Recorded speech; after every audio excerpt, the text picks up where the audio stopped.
ಶ್ರೀ ಗುರು ಶಂಭುಲಿಂಗದ ಪಾದ ಪಂಕಜ ವಿಯನ್ನ ಮತಿಗೆ ಮಂಗಲವನು. ತ್ರೈಲೋಕ್ಯ ಸಂಪದಾಲೇಖ್ಯ ಸಮುಲ್ಲೇಖನ ಬಿತ್ತಯೇ ಸಚ್ಚಿದಾನಂದ ರೂಪಾಯ ಶಿವಾಯ ಬ್ರಹ್ಮಣೇ ನಮಃ.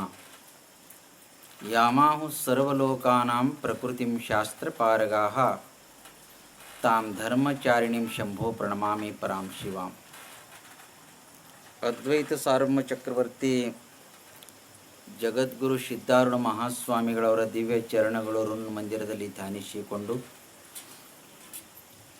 ಕ್ಷೇತ್ರ ಅಧಿಷ್ಠಾತೃ ದೇವತಾ ಬ್ರಹ್ಮಲೀನ ಸದ್ಗುರು ಶಿವರಾಮ ಅವಧೂತರ ಗುರು ಪರಂಪರೆಗೆ ಶತಶಿರವಾಗಿ ಈ ಪವಿತ್ರ ಕಾರ್ಯಕ್ರಮದ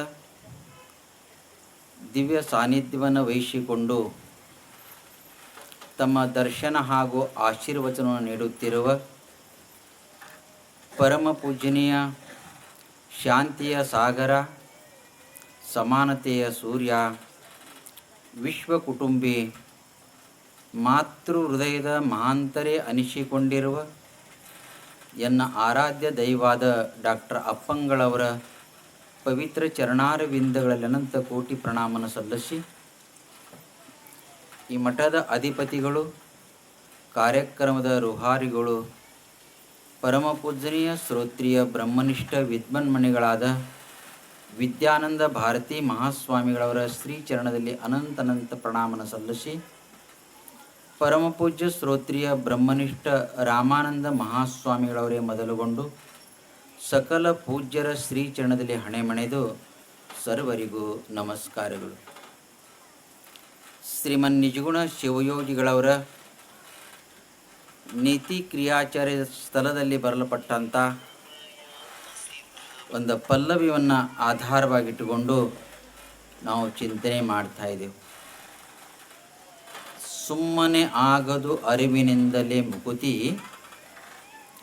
ನೆಮ್ಮಿ ಲೇಸ ಎನಿಸುವ ಗುಣಗಣವಿಲ್ಲದವಗೆ. ಅರಿವಿನಿಂದಲೇ ಮುಕುತಿ, ಋತೆ ಜ್ಞಾನಾನ್ನ ಮುಕ್ತಿ, ನಹಿ ಜ್ಞಾನೇನ ಸದೃಶಂ, ಜ್ಞಾನಾದೇವತು ಕೈವಲ್ಯಂ. ಹೀಗೆ ಅನೇಕ ಶ್ರುತಿ ಸ್ಮೃತಿಗಳು ಹೇಳ್ಕೊಂಡು ಬಂದಿವೆ ಜ್ಞಾನದಿಂದಲೇ ಮುಕ್ತಿ ಅಂತ. ಸುಮ್ಮನಾಗದು ಅರಿವಿನಿಂದಲೇ ಮುಕುತಿ, ಅರಿವಿನಿಂದಲೇ ಮುಕುತಿ, ಆದರೆ ಆ ಅರು ಸುಮ್ಮನೆ ಆಗಂಗಿಲ್ಲ ಅಂತ ಅರ್ಥ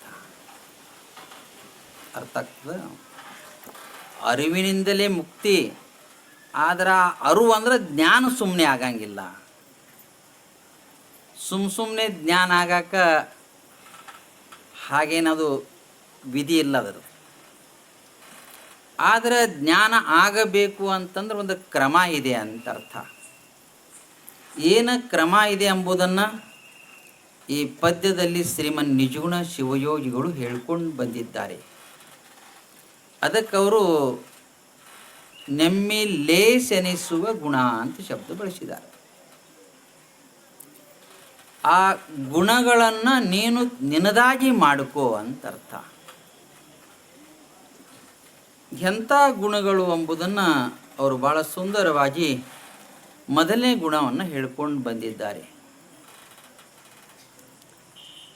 ಗುಣವೇ ಭೂಷಣವಲ್ಲದೆ ಮಣಿಹೇಮಾದಿಗಳು ಭೂಷಣವಲ್ಲ. ಮನುಷ್ಯನಿಗೆ ನೈಜ ಸ್ಥಿತಿಯನ್ನು ತಲುಪಿಸುವಕ್ಕೋಸ್ಕರವಾಗಿ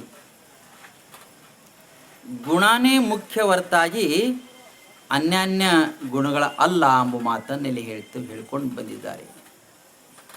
ಅದಕ್ಕೆ ಶಾಸ್ತ್ರದಲ್ಲಿ ಗುಣಗಳ ವಿಂಗಡಣೆ ಮಾಡಿದರು. ಒಂದು ದೈವಿ ಗುಣ ಅಂತ, ಮತ್ತೊಂದು ಅಸುರಿ ಗುಣಗಳು ಅಂತ ಅರ್ಥ. ಆದರೆ ಅನಂತ ಜನ್ಮದ ಸಂಸ್ಕಾರ ವಾಸನಾ ಇರೋಣದಿಂದ ಮನುಷ್ಯನು ಅಸುರಿ ಗುಣಗಳಲ್ಲಿ ಭಾಳಷ್ಟು ಪ್ರವೃತ್ತಿ ಆಗೋದು ಇವನ ಸ್ವಭಾವ ಇದೆ ಅಂತ ಅರ್ಥ. ಅದರಿಂದ ನೀನು ವಿಮುಖನಾಗಬೇಕು ಅಂತಂದ್ರೆ ಏನನ್ನ ಮಾಡಬೇಕು, ಎಂಥ ಗುಣಗಳನ್ನು ಅವಲಂಬಿಸಬೇಕು ಅಂತ ಇಲ್ಲಿ ಶ್ರೀಮನ್ ನಿಜಗುಣ ಶಿವರು ಹೇಳ್ಕೊಂಡು ಬಂದಿದ್ದಾರೆ. ಯಾಕೆ ಅಂತ ಕೇಳಿದ್ರೆ ನಿನಗೆ ನಿತಾಂತ ಜ್ಞಾನದ ಅವಶ್ಯಕತೆ ಇದೆ. ಅಂಥ ಅರಿವನ್ನು ಆ ಜ್ಞಾನವನ್ನು ಪಡೆಯದೆ ಹಾಗೇ ಶರೀರ ಬಿಟ್ಟಪ್ಪ ಅಂತಂದ್ರೆ ಭಯಂಕರವಾದ ಮತ್ತೆ ದುಃಖವನ್ನು ನೀ ಅನುಭವಿಸ್ಬೇಕಾಗ್ತದೆ.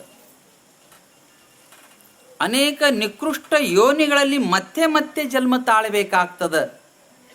ಅದೆಲ್ಲ ತಾಳಿನೇ ಈ ಅರಿವಿನ ಜನ್ಮಕ್ಕೆ ಇವಾಗ ನಾವು ಬಂದಿದ್ದೆವು.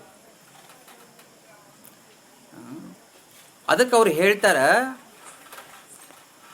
ಭೌತ ಸುಕೃತಾಚಿ ಜೋಡಿ, ಭಾಳ ಜನ್ಮದ ಪುಣ್ಯದ ವಶದಿಂದ ನಮಗೆ ಈ ಜನ್ಮ ಸಿಕ್ಕಾದ. ಇಲ್ಲಿ ಒಂದು ಅವಕಾಶ ಇದೆ, ಆ ಅರಿವನ್ನು ಅರ್ಥಾತ್ ಜ್ಞಾನವನ್ನು ಪಡೆದುಕೊಳ್ಳುವ ಒಂದು ಅವಕಾಶವಿದೆ. ಏನು ಅವಕಾಶ ಇದೆ ಅಂತಂದ್ರೆ ಈ ಮನುಷ್ಯ ಜನ್ಮ ಎಂಬುದೇ ಒಂದು ಅವಕಾಶ ಅಂತ ಅರ್ಥ. ಈ ಅವಕಾಶ ನೀ ಕಳ್ಕೊಂಡಿ ಅಂತಂದ್ರೆ ನಾಯಾಗಿ ಕುರಿಯಾಗಿ ಕೋಳ್ಯಾಗಿ ಕತ್ಯಾಗಿ ಸ್ಥೂಲಾನಿ ಸೂಕ್ಷ್ಮಾಣಿ ಬಹುನಿ ಚೈವ ರೂಪಾಣಿ ದೇಹಿರ್ ಸಗುಣೈರ್ ಋಣೋತಿ. ನಿನಗ ಗುಣಕ್ಕೆ ತಕ್ಕ ಹಾಗೆ ಮತ್ತೆ ಕ್ರಿಮಿಕೀಟ ಜೀವ ಜಂತು ಪಶು ಪತಂಗನಿ ಆಗಬೇಕಾಗ್ತದಂತ ಶ್ವೇತಾಶ್ವೇತರ ಉಪನಿಷತ್ ಹೇಳ್ಕೊಂಡು ಬರ್ತಾ ಇದೆ. ಸ್ಥೂಲಾನಿ ಸೂಕ್ಷ್ಮಾಣಿ ಬಹುನಿ ಚೈವ, ಭಾಳ ಆಗಬೇಕಾಗ್ತದಂತ ಹೇಳ್ತಾರೋ. ಅದಕ್ಕೆ ಒಂದು ಉತ್ಕೃಷ್ಟವಾದ ಒಂದು ಅವಕಾಶ ಇಲ್ಲಿ ಸಿಕ್ಕದ. ಈಗೇನು ಮಾಡಬೇಕು ಎಂಬುದನ್ನು ಶ್ರೀಮನ್ ನಿಜಗುಣ ಹೇಳ್ತಾ ಇದ್ದಾರೆ ಇಲ್ಲಿ.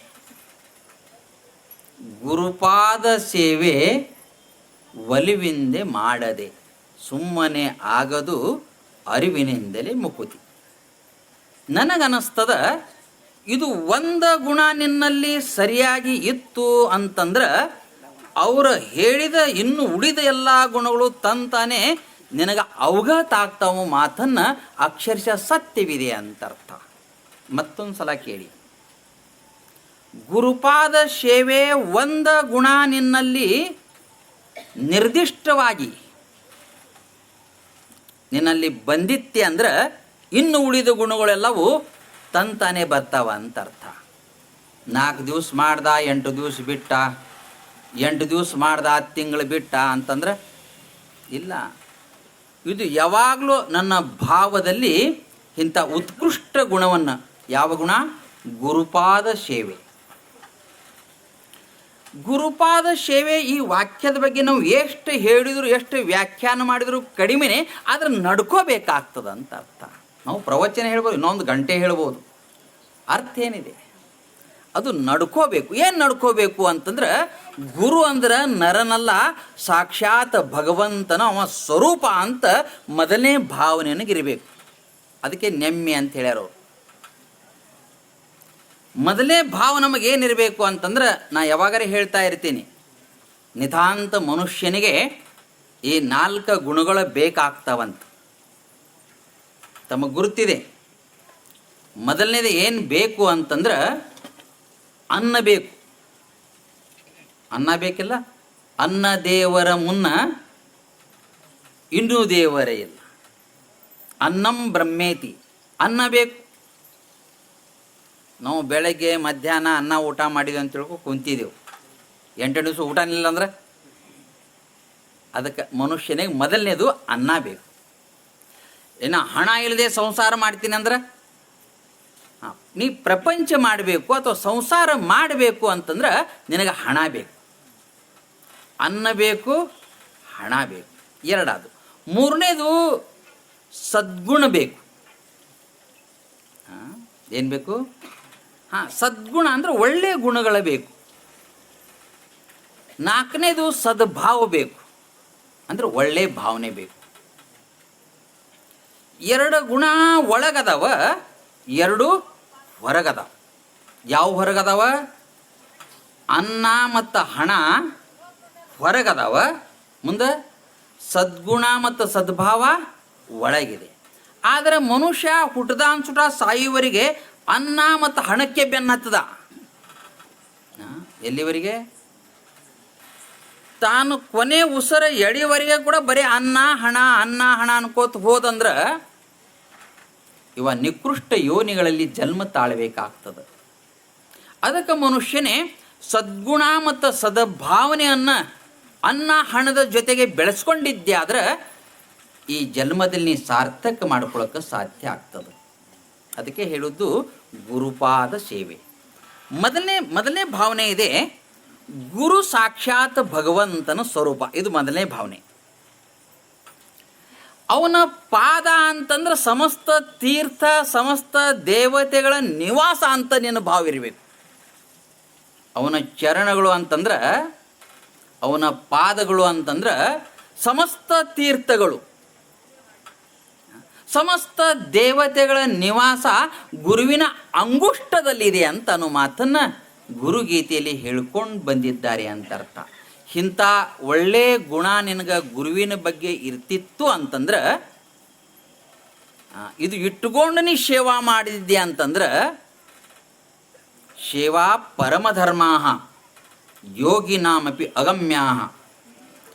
ಸೇವಾ ಎಂಬುದು ಇದು ಭಾಳಷ್ಟು ಉತ್ಕೃಷ್ಟವಾದ ಒಂದು ಗುಣ ಅಂತ ಅರ್ಥ.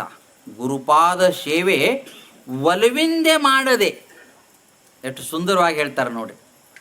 ನೀನು ಶ್ರದ್ಧಾ ವಿಶ್ವಾಸ ಭಕ್ತಿಯಿಂದ ಮಾಡದೇ ಇದ್ರೆ ನಿನಗೆ ಹೆಂಗೆ ತಾನೇ ಆ ಜ್ಞಾನ ಆಗಕ್ಕೆ ಸಾಧ್ಯವಿದೆ? ಅದಕ್ಕೆ ಮತ್ತೆ ಇದಕ್ಕೆ ಅರ್ಥ ಮಾಡಬೇಕಾಗ್ತದೆ. ಗುರುಪಾದ ಸೇವೆ ಅಂತಂದ್ರೆ ಅವನ ಪಾದದ ಸೇವೆನೇ ಮಾಡ್ತಾ ಇದ್ದೆ ಅಂತಂದ್ರೆ ಗುರುವಿಗೆ ನಿನ್ನ ಮೇಲೆ ಕರುಣಾ ಉಂಟಾಗ್ತದೆ. ತಾವು ಸಿದ್ಧಾರೂಢ ಚರಿತ್ರೆಯಲ್ಲಿ ಕೇಳ್ತಾ ಇರ್ತೀರಿ, ಗುರುವಿನ ದಾಸಾನ ದಾಸರಾದರು ಜಗದ್ಗುರು ಸಿದ್ಧಾರೂಢರು. ಅಷ್ಟೇ ಅಲ್ಲ, ನೀ ಯಾರು, ಎಲ್ಲಿಂದ ಬಂದಿದ್ದಿ, ನೀ ಏನು ಮಾಡ್ತಿ ಎಂದೆಂದು ಅವರು ಕೇಳಿಲ್ಲ ಗುರುಗಳು. ಏನು ನಾವು ಹೋದೆವು ಗುರುಗಳೇ ಮಾತಾಡಲಿಲ್ಲ ಅಂತಂದ್ರೆ ಎಷ್ಟೋ ನಾವು ಭಾವನೆ, ವಿಚಿತ್ರ ಭಾವನೆಗಳು ಮಾಡ್ಕೊಳ್ತೀವಿ. ಗುರುವಿನ ಸ್ಥಾನದಲ್ಲಿ ಅವರು ದಾಸಾನ ದಾಸರಾದರೂ ಒಂದು ದಿವಸ ಗುರುವಿನ ಕರುಣಾ ದೃಷ್ಟಿ ಅವ್ರ ಮೇಲೆ ಬಿತ್ತು. ಅವಾಗ ಅವರು ಅಂಥ ಒಂದು ಆರೂಢ ಸ್ಥಾನ ಪಡೆದು ಲೋಕ ವಿಖ್ಯಾತರ ಆದರ ಎಂಬ ಕಥೆಯನ್ನು ತಾವೆಲ್ಲ ಭಾಳ ಕೇಳ್ತಾ ಇರ್ತೀರಿ. ಅಂತಪ್ಪ ಸದ್ಗುರುನಾಥನ ಸೇವೆಯನ್ನು ಮಾಡಿ ಅವರಲ್ಲಿ ಶ್ರದ್ಧಾ ವಿಶ್ವಾಸ ಭಕ್ತಿಯನ್ನು ಇಟ್ಕೊಂಡಿದ್ದಾದ್ರೆ ಅವನ ಕರುಣೆ ಮೂಲಕವಾಗಿ ನಿನಗೆ ಉಪದೇಶಾಮೃತ ಸಿಗ್ತದೆ. ಉಪದೇಶಾಮೃತಕ್ಕೆ ಇಲ್ಲಿ ಪಾದ ಎಂಬ ಶಬ್ದದ ಅರ್ಥ. ಪಾದ ಅಂದ್ರೆ ಜ್ಞಾನ ಅಂತ ಅರ್ಥ. ನಿನಗೆ ಜ್ಞಾನದ ಪ್ರಾಪ್ತಿ ಆಗ್ತದೆ. ಅದು ತಂತಾನೆ ಆಗ್ತದೆ. ಸೇವಾ ಮಾಡಿದರೆ ಸಾಕು. ಗುರುದೇವಕ ಏಕ ಶಬ್ದ ತಾಕ ಅನಂತಿ ವಿಚಾರ. ಗುರುವಿನ ಉಪದೇಶ ಅಂದ್ರೆ ಗಂಟೆಗಟ್ಟಲೆ ಅವ ಪ್ರವಚನ ಮಾಡಬೇಕು ಅಥವಾ ಹೇಳಬೇಕಂತ ಅರ್ಥ ಅಲ್ಲ. ಅವ ಸುಮ್ಮನೆ ಕರುಣಾ ದೃಷ್ಟಿಯಿಂದ ನೋಡಿದರೆ ಸಾಕು, ಅದು ಉಪದೇಶ ಅಂತ ಅರ್ಥ. ನಿನ್ನ ತಲೆ ಮೇಲೆ ಹಸ್ತಿಟ್ರೆ ಸಾಕು. ಒಬ್ಬರು ಕೈ ತೊಗೊಂಡು ತನ್ನ ತಲೆ ಮೇಲೆ ಹಸ್ತಿಡ್ರಿ ಅಂತ ಹೇಳ್ಕೊಂತ ಇಟ್ಕೋತಾರೆ. ಹಾಗಲ್ಲ, ಅವನಿಗೆ ಭಾವನೆ ಬರಬೇಕದು. ನಿನ್ನಲ್ಲಂಥ ದಿವ್ಯ ಗುಣ ಇತ್ತು ಅಂತಂದ್ರೆ ಅದು ಬರಾಕ ಸಾಧ್ಯ ಅಂತ ಅರ್ಥ. ಅಂತಪ್ಪ ಸದ್ಗುರು ಜಗದ್ಗುರು ಶಿವಾನಂದ ಭಾರತಿ ಅಪ್ಪಂಗಳವ್ರು ನಮಗೆ ಸಿಕ್ಕಾರಪ್ಪ ಅಂತಂದ್ರೆ ಅವರ ಪಾದವನ್ನು ನಂಬಿ ಅವರ ಕರುಣಾ ಕಟಾಕ್ಷ ನಾವು ಪಡ್ಕೊಂಡು ನಮ್ಮ ಜೀವನನ ಪಾವನ ಮಾಡಿಕೊಳ್ಳೋಣಂತೆ ಹೇಳ್ತಾ ನನ್ನ ಮಾತಿಗೆ ವಿರಾಮ ಕೊಡುತ್ತೇನೆ. ಓಂ ಶಾಂತಿ ಶಾಂತಿ ಶಾಂತಿ.